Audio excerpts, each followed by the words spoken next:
Sasoni, Olosi, Asimi. You've been so kind to me. Àní ṣe oore ṣe o, oore tá a máa ṣe tó máa bu wá lọ́wọ́. Àní ṣe o, àmín. Eléyìí ló lọ ní ìbámu pẹ̀lú àgbékalẹ̀ sinimá tí a pe orúkọ rẹ̀ ní Cordelia. Cordelia ló jẹ́ àgbékalẹ̀ sinimá látinú ìwé ọ̀jọ̀gbọ́n Fẹ́mi Oṣùfẹ̀sàn.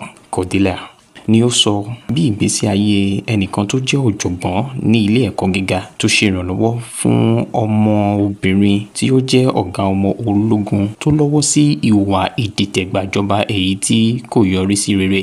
Ọmọbìnrin yìí ni ọ̀jọ̀gbọ́n yìí ṣe ìrànlọ́wọ́ fún sínú ilé rẹ̀ èyí tó fi mọ̀lẹ́bí rẹ̀ sínú ewu ńlá. It's fire on the mountain. What is it? Come. What happened? Fire on the mountain.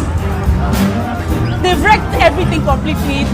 Tí àìní ìsinmi látàrí oore tó ṣe fún ọmọbìnrin yìí nígbà tí ó gbà á lọ́wọ́ àwọn ènìyàn tí wọ́n fẹ́ ṣe ìkọlù sí. Oore yìí ló yọrí sí oríṣiríṣi nǹkan fún ọ̀jọ̀gbọ́n yìí. Ẹ wò sinimá yìí ó ṣe àfihàn ìgbé ayé àwọn ọmọ ológun ní ìgbà ìwáṣẹ̀. Ẹ̀yin tí ẹ bá láǹfààní láti wo sinimá yìí mo kí yín kú oríire o, torí wípé ó sọ nípa ìfẹ́ ara ní jìn àti àwọn nǹkan bíi ṣíṣe àánú àti àwọn nǹkan mìíràn tí mi ò lè kà tán. Ó dìgbà tí ẹ bá tó wo sinimá yìí. Màá fi àkókò yìí kan sára sí ẹni tí ń ṣe bàbá wa agbé sinimá kalẹ̀ Túndé Kèlání tí gbogbo èèyàn mọ̀ sí Uncle TK wípé wọ́n tún ṣe eléyìí ó yà lára ọ̀tọ̀. Ẹ̀yin tẹ́ bá fẹ́ wo sinimá yìí ẹ farabalẹ̀ kẹ́ wò dáadáa o, torí ó ṣeéṣe kẹ́ má mọ̀ bí tí ó máa kọ̀dí sí gẹ́gẹ́ bí orúkọ rẹ̀ Cordelia, torí wípé ìgbẹ̀yìn sinimá yìí kò ṣe má wò ní. Ẹ lè sọ bó ṣe máa parí láti ìbẹ̀rẹ̀ torí pé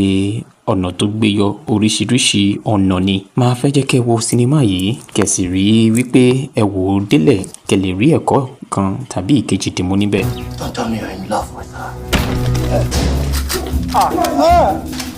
Please, if you know you love to see me act, you love to see me, Yvonne Jegede, on your screen. This movie, if you see me for road, you must dash me money. That's how good this film is. Cordelia was directed and produced by TK.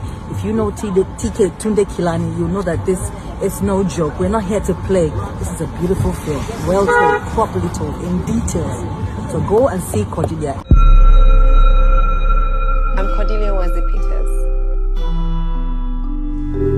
Do you believe in love? What is going on between you two? There's nothing between us. There's fire on the mountain. What is it? Come. What happened? Fire on the mountain. They've wrecked everything completely. Fellow citizens, this is Colonel Wesley Peters.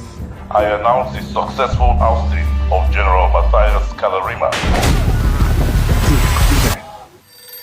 Remy, I need to come and get the car. the coup just happened about 30 minutes ago. Hero, how? When? Where? You are telling me I cannot have the car because it is yours? That ancient locomotive? Lower your voice. This is the key. You can go anywhere you want to go. I don't care. We have to get out of here now. What's this happened to me? Look out, sir, look out! What's Sasoni, Olosi, Asimi. You've been so kind to me. Where is the girl? Where's the girl? Where is Cordelia? Is that why you are beating us? It's okay if you are not going to talk voluntarily. They will make you talk. Don't tell me you're in love with her. My plan is to send an emissary to Kawale. It's the professor. What about your daughter? They will kill her. Everyone dies. This is a war. They will move you tonight.